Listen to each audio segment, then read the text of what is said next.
Je suis ravi de vous dire bonjour à tous. Nous sommes arrivés au moment où nous allons pouvoir avancer dans l'enseignement, c'est-à-dire avec la parole du Père Yava et de Yahushua. Nous allons suivre le numéro 16 de l'enseignement pour aujourd'hui.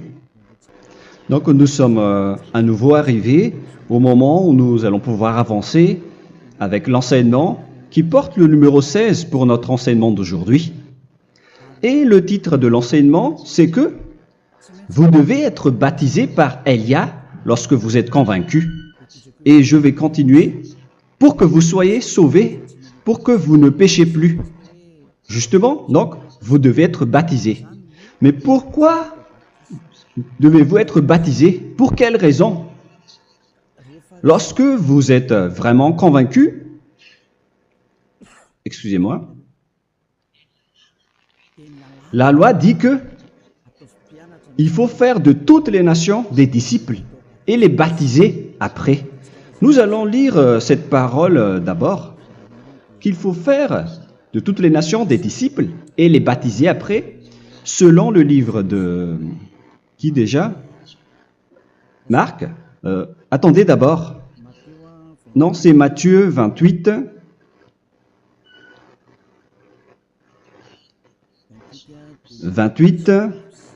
Versets 19 et 20.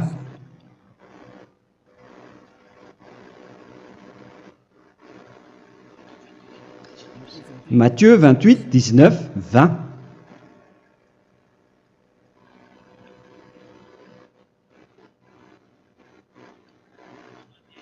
Allez, faites de toutes les nations des disciples. Ici donc, il faut faire toutes les nations des disciples. Les baptisons au nom du Père, du Fils et du Saint-Esprit. Donc, à la fois,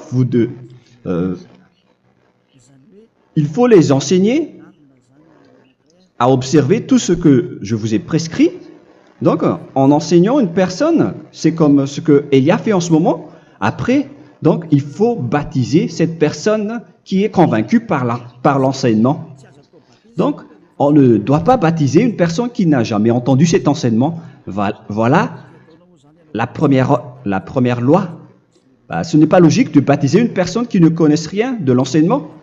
Et après le baptême, l'enseignement continue encore, comme ce que Elia fait en ce moment. Il enseigne toujours, même les personnes baptisées. Donc, on continue toujours à enseigner. Mais le baptême est donc une loi, tout d'abord. Donc, une fois convaincu, vous devez être baptisé. Moi, je ne vais plus parler du sujet d'enseignement que vous connaissez déjà, parce que vous êtes déjà convaincu. Donc, si vous voulez être nettoyé, lavé de vos péchés, pour que vous ne péchez plus dans ce saint royaume où il y a Elia, alors vous devez être baptisé, car c'est une loi selon l'Acte des Apôtres 22:16. Pourquoi tardes-tu? Lève-toi, appelle son nom et sois baptisé. C'est dans Actes des Apôtres, chapitre 22, verset 16. Actes des Apôtres 22:16. Nous allons lire ensemble cette parole. Et maintenant, que tardes-tu? Lève-toi, sois baptisé et lavé de tes péchés en invoquant le nom de Dieu. Donc, une fois qu'une personne est convaincue de cet enseignement, comme vous qui m'écoutez en ce moment, la loi pour vous, c'est que vous devez invoquer son nom. C'est-à-dire que le nom est important pour répondre aux personnes qui disent que ce n'est pas le cas, en disant que si vous croyez, c'est suffisant. Sachez que c'est un enseignement du diable pour ceux qui disent cela. Au contraire, il faut invoquer son nom, car c'est celui qui invoque le nom de Yahva qui sera sauvé. On vous a déjà enseigné cela. Donc, il faut que vous vous levez, il faut invoquer son nom. Il ne faut plus attendre. Vous ne devez plus attendre ni hésiter. La loi vous dit, levez-vous.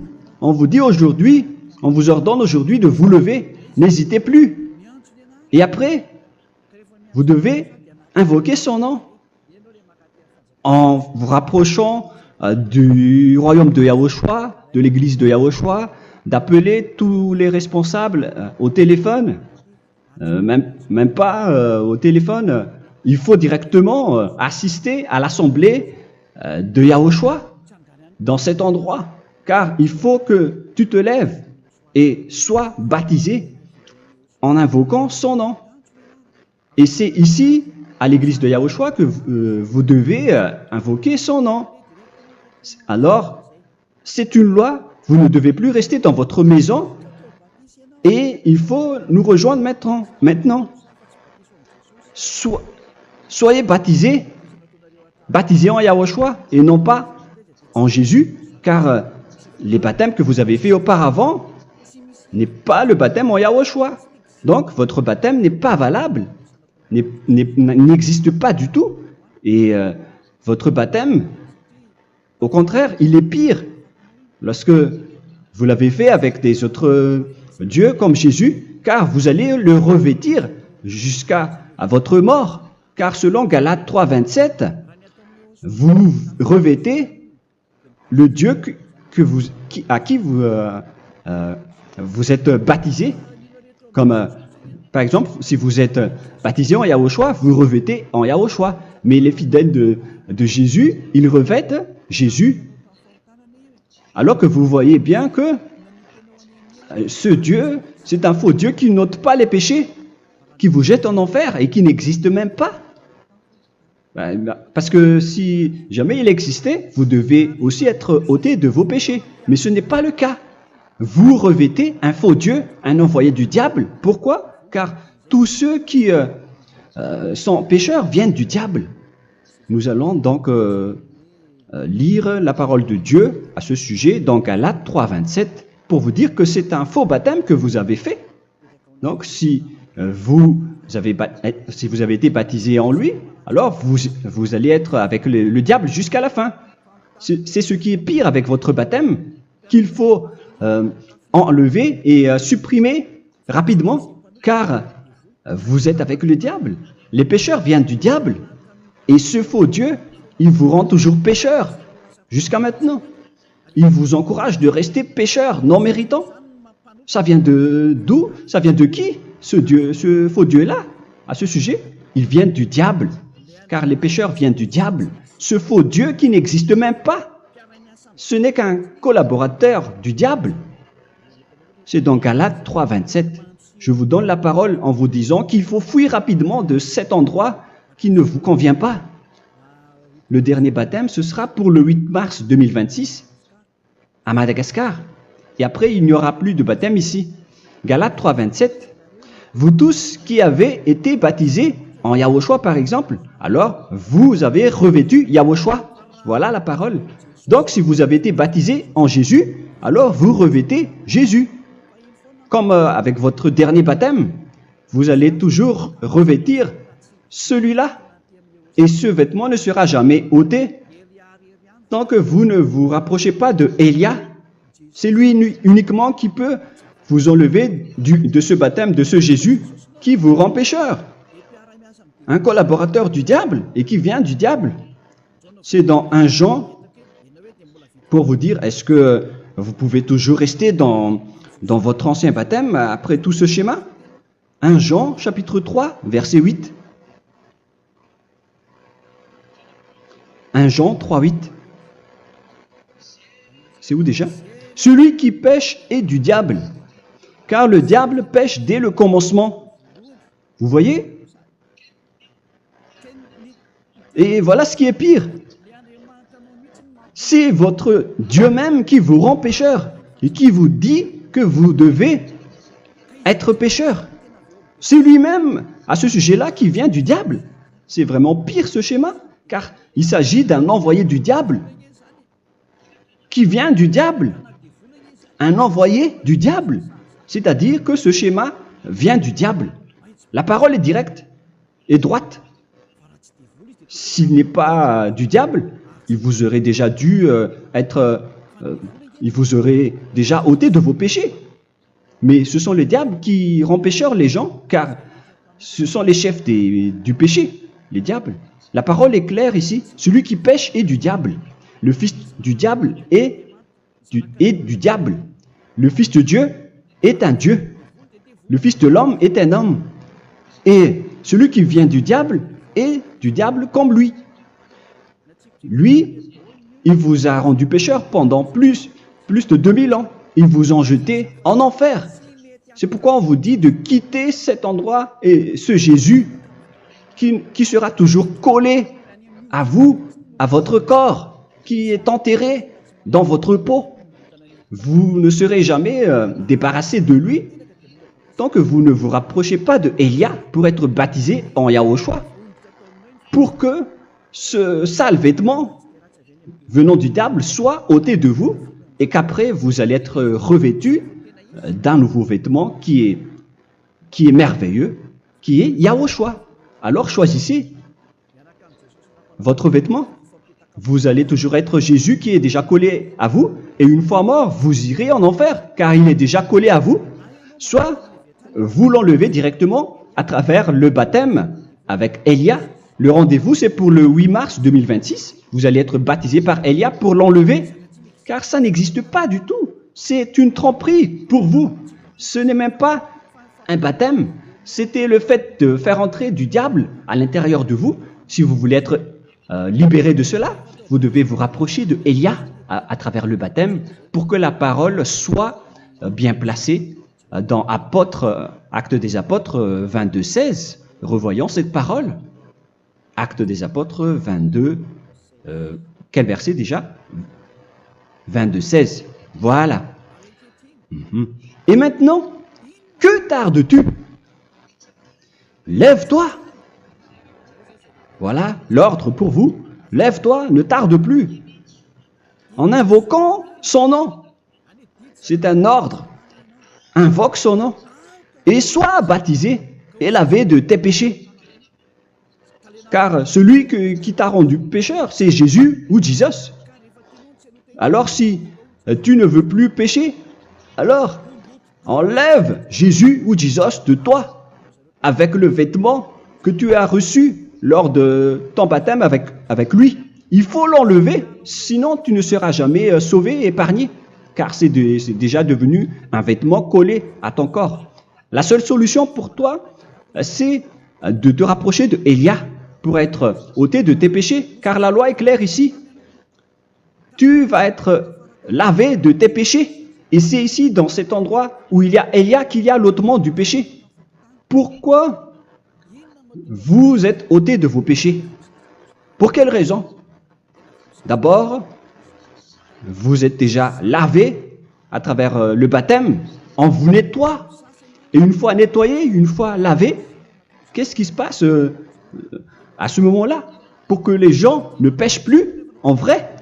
Car toutes les personnes qui sont baptisées en Yahushua revêtent Yahushua. Vous êtes mariés à Yahushua.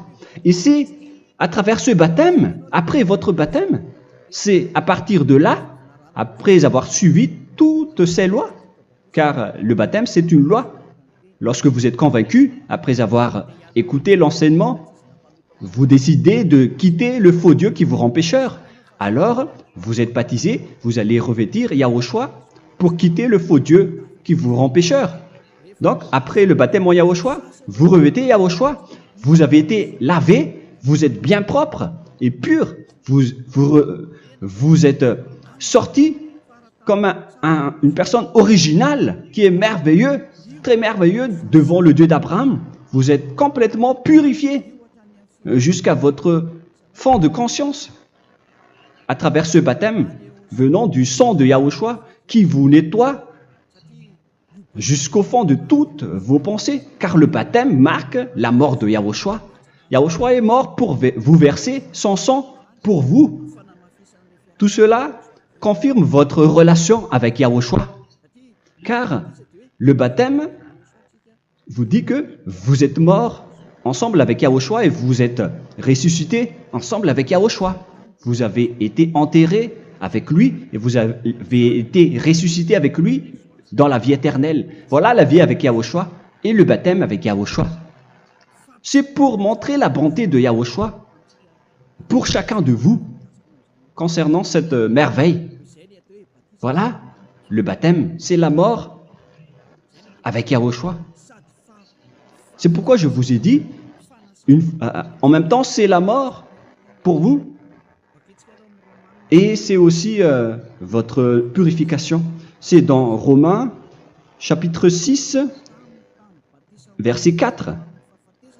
Nous avons donc été ensevelis avec lui par le baptême en sa mort, afin que, comme Yahushua est ressuscité des morts par la gloire du Père, de même, nous aussi, nous marchions en nouveauté de vie. Donc, on était morts avec Yahushua à travers le baptême, et c'est après aussi que nous avons été ressuscités vers la nouvelle vie. Verset 5. En effet, si nous sommes devenus une même plante avec lui par la conformité à sa mort, nous le serons aussi par la conformité à la résurrection. Nous voyons bien ici que nous étions morts ensemble avec Yahushua à travers le baptême. Nous étions morts ensemble avec lui. C'est clair ici.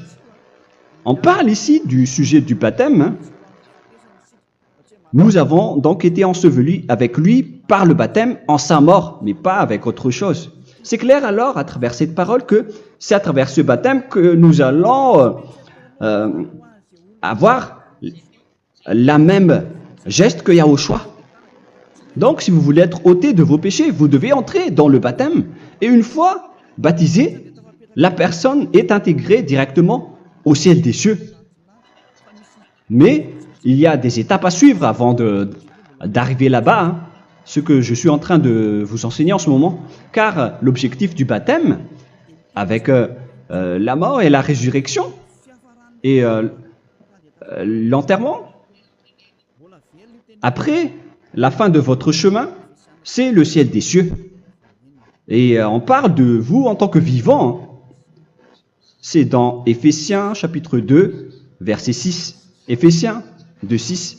Et il nous a ressuscités ensemble, c'est-à-dire ressuscités avec Yahushua après le baptême, et nous a fait asseoir ensemble dans les lieux célestes en Yahushua, c'est-à-dire au ciel des cieux. Voilà donc les avantages des personnes baptisées en Yahushua, ceux qui ne pêchent plus. Et l'objectif, les excuses, l'objectif, c'est d'accomplir la parole de Yahushua qui a dit « Ne péchez plus ». C'est ça l'objectif du baptême. Le baptême, c'est que vous n'allez plus jamais pécher. Selon la parole de Yahushua, qui se trouve où déjà? C'est dans Jean chapitre 8, verset 11. Jean 8, 11. Excusez-moi. Elle répondit, « Non, Seigneur. » Et Yahushua lui dit, « Je ne te condamne pas non plus. Va et désormais ne pêche plus. » Donc l'objectif de votre mort et de votre résurrection avec Yahushua, c'est d'arriver dans cet endroit où vous ne péchez plus. C'est la loi de Yahushua, la loi de la perfection que vous devez suivre. La finalité, c'est que vous ne devez plus pécher. C'est une loi incontestable, car c'est la justice en Yahushua. Il ne faut plus jamais pécher. Et c'est vraiment la vérité. Et il a même confirmé cette parole 2 fois, à 2 reprises, selon aussi Jean 5, 14, que nous allons lire également. Il a répété cette parole 2 fois. Depuis, Yahushua le trouva dans le temple et lui dit, « Voici, tu as été guéri. Ne pêche plus. » Excusez-moi. Ne pêche plus, de peur qu'il ne t'arrive quelque chose de pire. Donc, il ne faut plus rappeler vos péchés, sinon le pire va vous arriver. Et vous voyez, vous, les personnes pécheurs qui m'écoutez en ce moment, où est votre finalité? Est-ce que c'est bien? Réfléchissez.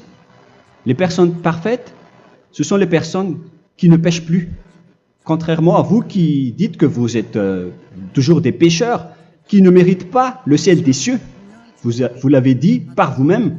Mais maintenant, Élia vous appelle. Vous allez mériter le ciel des cieux si vous vous repentez et si vous acceptez le baptême en Yahushua. Pourquoi? Pour quelle raison? car vous n'allez plus jamais pécher. Par quel moyen? C'est par le programme du Père Yahva. Car une fois que la personne est baptisée, la personne boit le Saint-Esprit. Il y a donc un esprit qui va être approuvé, qui va être bu, comme une source illimitée dans son ventre, selon la Sainte Écriture. C'est dans Jean chapitre 7, si je ne me trompe pas. Où se trouve ce verset, les enfants? Si vous le trouvez, la parole qui parle de la source qui est illimitée, c'est dans Jean 7, 37 que nous allons lire ensemble.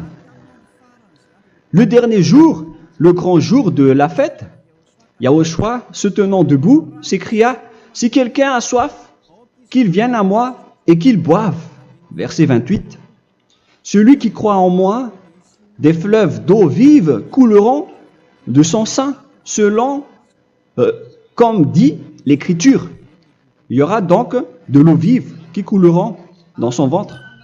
Verset 39. Il dit cela de l'Esprit qui devait recevoir ceux qui croyaient en lui, car l'Esprit n'était pas encore, parce que Yahushua n'avait pas encore été glorifié. On reçoit donc un Esprit venant de Yahushua pour ceux qui le croient et qui sont baptisés. Et on le reçoit vraiment lors du baptême. C'est dans le livre de 1 Corinthiens que nous allons lire, dans le chapitre 12. Quel verset déjà? On doit chercher un peu. 12 et 13. 1 Corinthiens, chapitre 12, versets 12 et 13. Car comme le corps est un et a plusieurs membres, et comme tous les membres du corps, malgré le nombre, ne forment qu'un seul corps, ainsi en est-il Yahushua. Nous avons tous en effet été baptisés dans un seul esprit, pour former un seul corps, soit juif, soit grec, soit esclave, soit libre. Et nous avons tous été abreuvés d'un seul esprit. C'est dans le baptême, donc, qu'on reçoit l'esprit unique, un seul esprit. Donc, si vous êtes baptisé en Yahushua, vous abreuvez l'esprit venant de Elia, venant de Yahushua.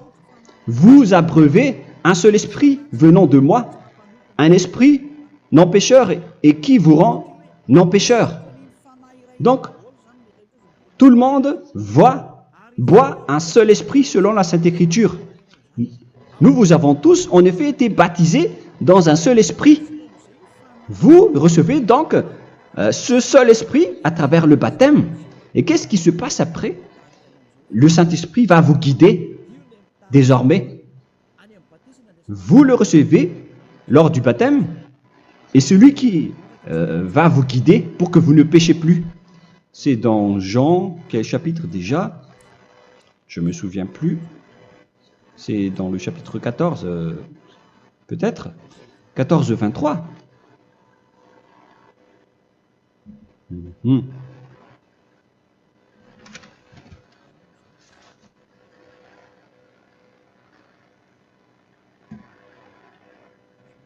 Où il est passé déjà? La parole qui parle de l'esprit qui nous guide. Mais je ne me souviens plus lorsqu'on en a besoin. Où est cette parole, les enfants? Où se trouve cette parole? Oui, c'est 14, 26. Jean chapitre 14, verset 26. Mais le consolateur, l'Esprit Saint, que le Père enverra en mon nom, vous enseignera toutes choses et vous rappellera tout ce que je vous ai dit. La parole de Dieu précise bien ici que le Saint-Esprit, qui est le consolateur, à la fois donc il est consolateur, il est envoyé par le Père en mon nom, il vous enseignera toutes choses et vous rappellera tout ce que je vous ai dit. C'est le Saint-Esprit donc qui vous enseigne, qui vous guide avec toutes les choses que vous avez besoin dans votre relation avec Yahushua. C'est lui qui est le vrai enseignant, le vrai guide, qui vous guide dans votre chemin. C'est dans Jean 16, 13, peut-être. C'est dans Jean 16, 13 que nous allons lire ensemble. Quand le consolateur sera venu, l'Esprit de la vérité, il vous conduira dans toute la vérité. Il vous conduit, il vous guide, il vous enseigne en même temps. Et à quel moment vous allez faire du mal à ce moment-là? Car en tant que consolateur, il vous frappe, il vous gronde. Il vous gronde à travers votre esprit, à travers votre conscience. Et c'est vraiment dur. Hein. Il vaut mieux être attrapé par un taureau que d'être attrapé par sa conscience. Donc c'est à travers votre conscience qu'il vous guide. Mais si vous ne voulez pas être consolé ni conseillé, si vous ne voulez pas être corrigé, vous revenez vers le mal, 7 fois plus de mal. C'est pourquoi les gens quittent Yahushua, car ils ne veulent pas être consolés et guidés par le Saint-Esprit venant de Yahushua. C'est pourquoi les gens quittent et abandonnent Yahushua, car ils veulent toujours continuer à faire du mal. Mais si une personne veut vraiment être avec Yahushua, avec son cœur, cette personne ne sait plus faire aucun mal. Il ne sait plus faire ça, car elle est déjà guidée par le Saint-Esprit. Quels sont alors les fruits du Saint-Esprit, le résultat du Saint-Esprit avec une personne? Mais le Saint-Esprit existe bien, ainsi que ses résultats. Voilà. Nous allons voir d'ailleurs les fruits du Saint-Esprit. C'est dans quel verset, les enfants? Je ne me souviens pas non plus. Je vais également donc la rechercher. Nous allons voir un peu les fruits du Saint-Esprit que je vais rechercher rapidement et chercher un peu. Celui ou celle qui le voit en premier, vous me le dites directement la réponse.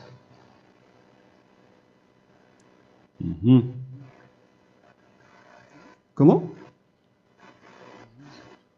Galates 5. Galates 5. Nous allons lire à partir du verset 19 et 20. Non, on va commencer à partir du verset 22. Galates 5, 22. Mais le fruit de l'esprit, c'est l'amour, la joie, la paix, la patience, la bonté, la bénignité, la fidélité. Vous voyez, vous marchez dans la droiture et dans la vérité directement. La douceur, la tempérance, la loi n'est pas contre ces choses. Vous voyez, les gens ne vont plus dans le mauvais sens. Mais les gens qui n'ont pas le Saint-Esprit, voilà ce qu'ils font. Dans le verset 19 et 20.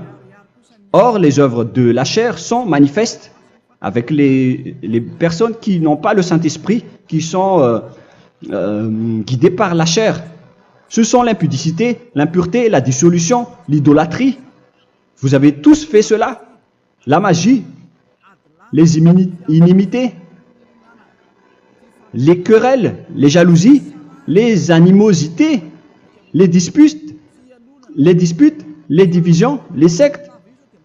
Verset 21, l'envie, l'ivrognerie, vous qui êtes ivrognes, qui fréquentez les boîtes de nuit, qui dites toutes sortes de gros mots, les excès de table.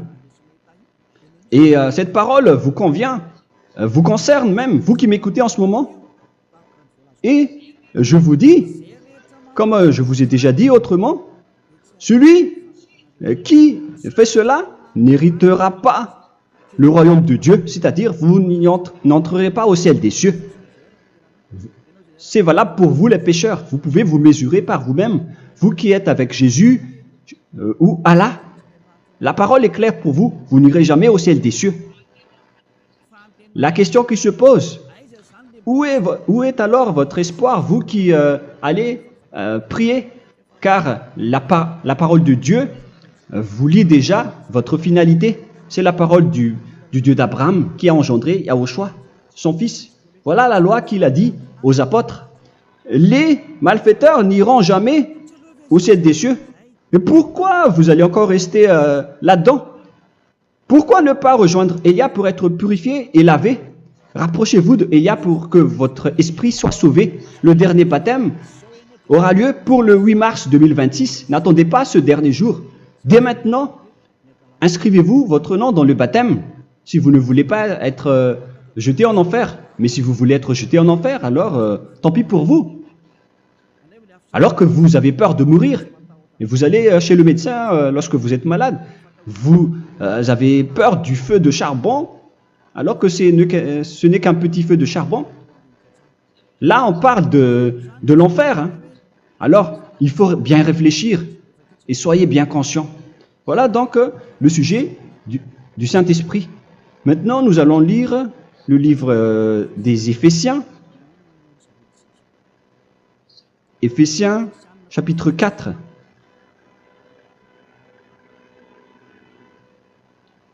À partir de quel verset?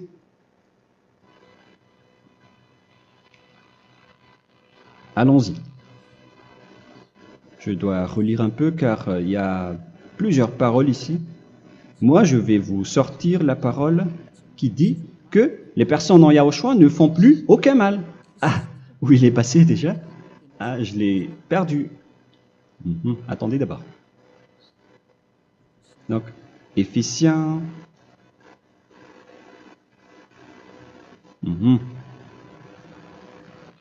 C'est dans le chapitre 5, on dirait. Et nous allons voir tranquillement. Mais nous allons voir dans Galates 5,16 d'abord. Je dis donc, marchez selon l'esprit et vous n'accomplirez plus les désirs de la chair. C'est-à-dire donc que vous devez être baptisé, car sans le baptême, vous n'aurez jamais le Saint-Esprit. Verset 17. Car la chair a des désirs contraires à ceux de l'esprit, et l'esprit en a des contraires à ceux de la chair. Ils sont opposés entre eux, afin que vous ne fassiez point ce que vous voudriez. L'esprit et la chair s'opposent toujours. Alors il faut suivre l'esprit maintenant pour aller au ciel des cieux. Et voilà donc la suite de la parole. Éphésiens 4:21. Si du moins vous l'avez entendu, et si vous, conformément à la vérité qui en est en Yahushua, c'est en lui que vous avez été instruits à vous dépouiller, eu égard à votre passé, du vieil homme qui se corrompt par les convoitises trompeuses, à être renouvelé dans l'esprit. Donc l'esprit travaille et va dans votre conscience et dans votre intelligence et à revêtir l'homme nouveau créé selon Dieu dans une justice et une sainteté qui produit la vérité. Le Saint-Esprit donc vous rend droit pour que vous ne soyez pas dans le mauvais chemin et il vous guide dans la justice et dans la vérité. Voilà directement pour les personnes en Yahushua. Et c'est quoi la suite? C'est pourquoi renoncer au mensonge. Il ne faut plus mentir. Même dans les 10 commandements, ils ont dit ne mentez pas. Mais c'est juste une parole. Mais les gens, lorsqu'ils sont pressés, ils font des mensonges. Mais pour les gens en Yahushua, ils renoncent directement au mensonge. Et que chacun de vous parle selon la vérité à son prochain, car nous sommes membres les uns des autres. Si vous vous mettez en colère, ne péchez point. Que le soleil ne se couche pas sur votre colère. Voilà toutes les lois de Yahushua qui sont guidées, qui sont ordonnées par le Saint-Esprit. Alors, ne donnez pas accès au diable. Ne mettez pas le mal dans tous vos chemins. Il faut rester sainte, vraie et parfaite. Que celui qui dérobait ne dérobe plus. Il ne faut plus donc dérober les choses. Et il ne faut plus donc voler quelque chose. Mais quelle est la parole du Père Yahweh et de Yahushua? Mais plutôt qu'il travaille en faisant de ses mains ce qui est bien pour avoir de quoi donner à celui qui est dans le besoin. Qu'il ne sorte de votre bouche aucune parole mauvaise, mais s'il y a lieu, quelques bonnes paroles qui servent à l'édification et communiquent une grâce à ceux qui l'étendent. N'attristez pas le Saint-Esprit de Dieu par laquelle vous devez être scellés pour le jour de la rédemption. Il faut toujours laisser le Saint-Esprit vous guider, ne l'attristez pas, sinon vous n'allez pas avoir la selle. À la fin des temps, à l'époque de Gog, on va vous donner le Saint-Esprit pour que vous soyez scellés. Donc c'est maintenant que vous devez déjà rendre content Yahushua. Ne laissez pas de mauvaises traces dans votre chemin et ramenez l'amour de Yahushua vers chacun de vous pour que vous soyez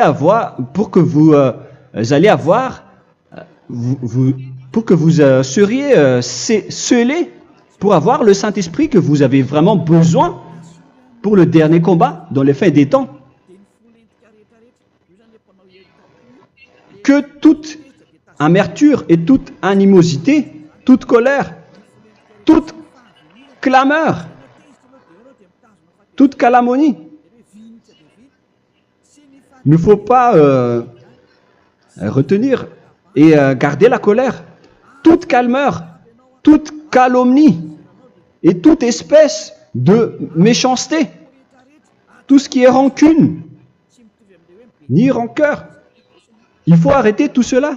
Mais c'est différent de gronder une personne. On parle ici des personnes qui est en colère sans raison. Mais lorsque vous grondez, vous n'allez pas dire à votre enfant « Mon enfant, ne faites pas ceci, ne faites pas cela ». Au contraire, si vous faites cela, votre enfant va danser devant vous. Donc, voilà ce que je veux vous dire. Il faut que vous enlevez toute calomnie et toute espèce de méchanceté. Voilà donc les lois de Yahushua qui sont sorties à travers le Saint-Esprit. Moi, je vous donne des échantillons, mais ce n'est pas au complet. Hein. La loi de Yahushua sont illimitées à travers le Saint-Esprit en fonction des circonstances et de la situation pour que vous n'attristez pas le Père Yahva et le Yahushua. Que toute amertume, verset 32, soyez donc bons les uns envers les autres, Éphésiens 4, 32, compatissant, vous pardonnant réciproquement. Donc, il faut que vous pardonnez votre ami si jamais il y a eu un petit problème. Laissez ça de côté. Il faut que vous vous pardonnez, mais il ne faut pas que vous allez recommettre des péchés après. Hein. En Yahushua, lorsque vous vous pardonnez, après il n'y a aucune rancune, comme lorsque Yahushua vous a pardonné. Mais ce n'est pas que vous allez encore revenir dans le péché. Non, non, non. C'est dans Hébreux 10, 26 qui parle des péchés volontaires. Hébreux.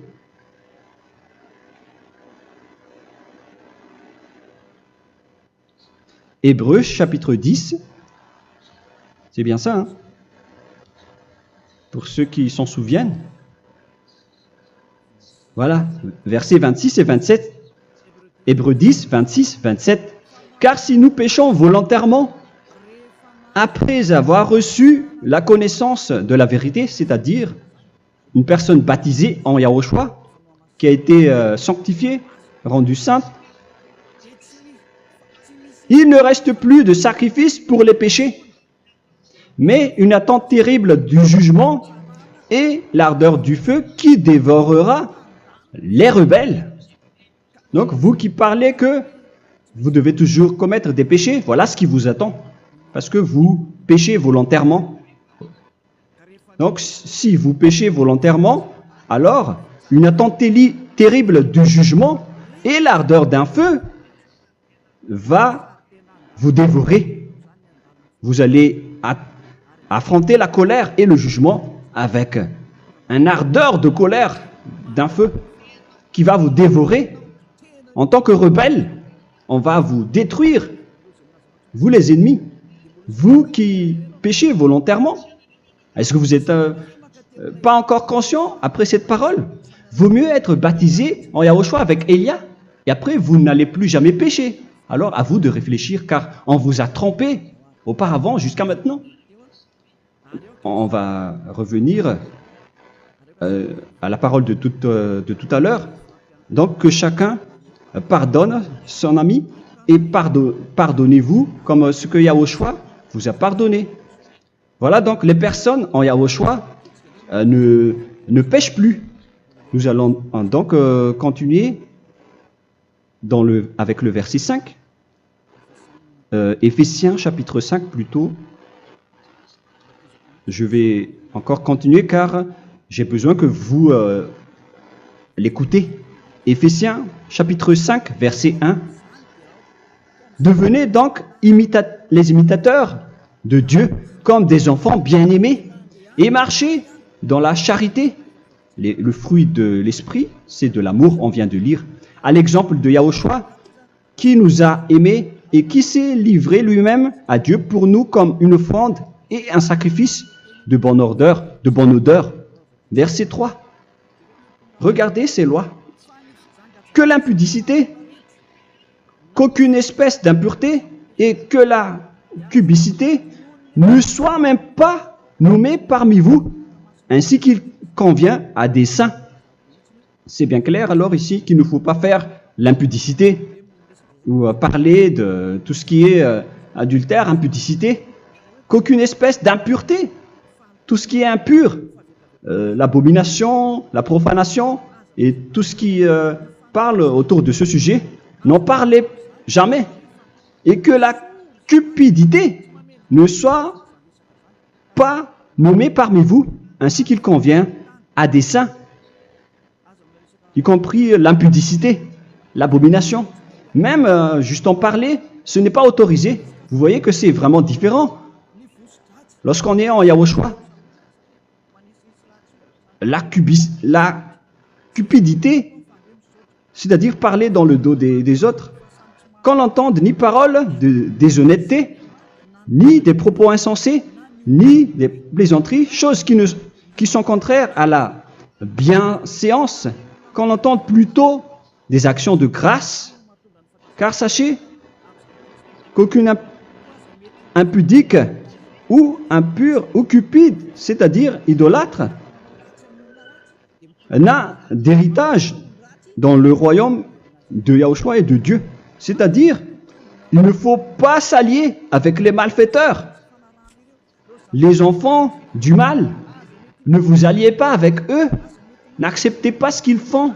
Ne collaborez pas avec eux. Ne cachez pas le mal qu'ils font. Car sinon, directement, votre sainteté va être détruite. La parole est claire. Ne vous alliez pas avec ces derniers, car vous allez être le fils du mal, qui n'est pas dans la vérité. Verset 8. Autrefois, vous étiez ténèbres, et maintenant, vous êtes lumière dans Yahushua. Marchez comme des enfants de lumière, car le fruit de la lumière consiste en toutes sortes de bonté, de justice et de vérité. Voilà, lorsqu'on est avec le Saint-Esprit, on est toujours dans la lumière, dans la bonté et dans la justice. Il faut que vous pensiez à la volonté de Yahushua, à ce qui est agréable à Yahushua. Verset 11. Et ne prenez point part aux œuvres infructueuses des ténèbres, mais plutôt condamnez-les. Ne faites pas l'alliance avec le diable. Ne faites pas l'amitié du diable. Ne faites pas des complots ou des compromis avec le mal pour les cacher. Alors, il faut plutôt les condamner, car il est honteux de dire qu'ils font en secret. Mais tout ce qui est condamné est manifesté par la lumière, car tout ce qui est manifesté est lumière. C'est pourquoi il y a la comparaison dans le Nouveau Testament pour dire, il faut que vous réveillez de votre sommeil pour que Yahushua vous illumine. Verset 14. C'est pour cela qu'il est dit, réveille-toi, toi qui dors, relève-toi d'entre les morts. Prenez donc garde de vous conduire avec circonspection. Si vous suivez donc le Saint-Esprit, vous ne faites plus aucun mal. Alors, il faut en profiter de faire du bien. Ne faites plus le fou. Et connaissez la volonté de Yahushua. Ne vous envrez pas de vin. Ce n'est plus bien de faire cela. C'est de la débauche. Soyez au contraire l'empris de l'esprit. Entraînez-vous par des psaumes et des hymnes et par des cantiques spirituels, chantant et célébrant tout votre cœur les louanges de Yahushua. Rendez continuellement grâce à toutes choses à Dieu Père au nom de notre Seigneur Yahushua. Voilà, c'est suffisant. Je viens de vous donner les lois de la Nouvelle Alliance qui n'est pas du tout associée aux 10 commandements. Ça n'a rien à voir avec les 10 commandements. Si vous avez bien écouté, j'ai dit des choses complètement différentes qui ne se trouvent pas dans les 10 commandements. Notamment le baptême, ça n'existe pas là-bas. Et donc, c'est après le baptême que vous allez abreuver le Saint-Esprit et après vous n'allez plus faire aucun mal. Nous remercions infiniment Yahushua à travers cette parole. Je suis sûr que vous êtes contents pour aller dans cet endroit où personne ne pêche plus. Alors approchez-vous de Élia, qui est l'envoyé du Père Yahva et de Yahushua. Une fois que vous suivez Élia, vous n'allez plus jamais pécher, car vous allez être avec Yahushua. C'est seulement dans ce saint royaume où il y a Ziadia Elia qu'il y a des personnes qui ne pêchent plus sur cette planète Terre. Mais les autres ne sont que des pécheurs et il y a même des voleurs et des imposteurs. Je vous souhaite le meilleur pour que vous allez inscrire votre nom dans le baptême. Inscrivez votre nom car le temps presse, le moment est proche. Il ne reste plus que environ 170 jours. Bientôt, nous allons entrer dans les 160 derniers jours et après 150 et après 100. Il ne restera plus que 100 jours. Alors, faites le maximum d'efforts. N'attendez pas le dernier moment pour inscrire votre nom. Parce que si vous mourrez avant, qu'est-ce qui va vous arriver? Vous ne savez rien de ce qui va vous arriver avec votre esprit. C'est le diable qui vous encourage à faire du mal. Il ne veut pas que votre esprit soit sauvé, mais moi je vous dis, sauvez votre âme, n'acceptez plus. Suivez Yahushua à travers Élia qu'il a envoyé parmi vous. On m'a envoyé pour vous sauver. Alors, rapprochez-vous de lui maintenant. N'ayez plus peur de personne. Sauvez votre esprit, car les humains sont comme vous. Ils ne vous sauvent pas, ils ne peuvent pas vous sauver. Mais sachez que votre esprit va être jugé. Et sachez aussi que vous ne pouvez pas vous battre avec le Dieu d'Abraham. Alors sauvez votre esprit, rapprochez-vous de Élia. Nous irons en Yahushua, car c'est à travers moi que vous pouvez l'approcher. Prions ensemble. Merci infiniment, Père Yahva, pour toutes ces paroles. C'est vraiment du salut, de la miséricorde et de la vie éternelle. Faites en sorte que les gens connaissent cette vraie parole que je suis en train de leur donner, car c'est de l'amour et c'est du salut pour eux. Sauve-les, Père Yahva, pour qu'ils soient conscients de la vérité. Ce qu'ils ont fait auparavant ne sont pas du tout vrais. Voilà le vrai salut pour eux. Père Yahva, tu es le Dieu de toutes les choses. Tu es le Dieu du ciel des cieux. Tu es le Dieu de Yahushua. Tu es le Dieu de Ziadia Elia. Ouvre la conscience des gens pour qu'ils écoutent cette vérité, pour que chacun court pour prendre une décision et pour qu'ils n'attendent plus personne pour se rapprocher de toi, Père Yahweh et Yahushua. Donne la force à chacun pour qu'ils te cherchent. Sauve les gens, Père Yahweh, pour qu'ils échappent à la destruction de leur chemin et de leur esprit, pour qu'ils écoutent la parole de Elia venant de toi, Père Yahweh, et de toi aussi, Yahushua. Sauve les gens, et je suis confiant que tu vas vraiment sauver les gens, pour que tu ouvres tes portes pour terminer cette période de salut. Merci, Père Yahweh. Gloire éternelle à toi. Je demande tout ça aux Malagasy et au reste du monde. Pour les Malagasy, il reste encore quelques mois